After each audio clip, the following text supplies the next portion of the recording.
Every Mind Matters, obviously it's in its sort of second guise now coming out. We got a lot of feedback from the NHS and from others that people were accessing the online plan. And so we felt very strongly that, now more than ever, this was a vital tool and a vital service that people could easily access at home to guide them and give them just some very basic tips to mind their mental health, to mind their well-being through this process.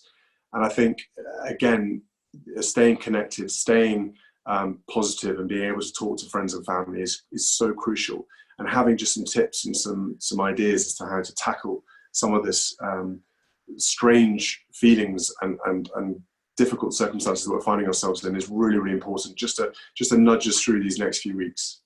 But what I've heard as well, Tina, is about the fact that, in many of these cases, obviously NHS workers, frontline workers, are used to dealing, sadly, with very sad situations, death, and things like that. But I think the scale and the speed of what's going on in hospitals, bear in mind also the isolation. A lot of these patients are sadly dying with no family members around them.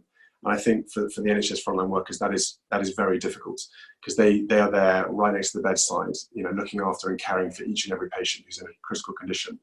And I think they take away that pain and that sometimes that fear and that loneliness that these patients have to go through. They're the ones who absorb that and then take it home to their families. And I think, again, I've spoken about the attrition and the daily attrition rate of that happening to somebody is not normal, and no, we're not superhuman, any of us. So to be able to manage those emotions and that feeling is going to take some time after all this is over as well.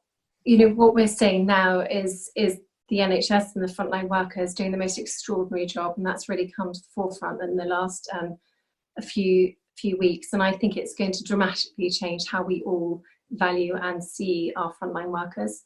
And I think that is one of the main positives, really, I suppose, that you could take from this. They do an extraordinary job. It goes unrecognised daily, and now I think all of us as a nation can really see how hard they work and how vital their work is.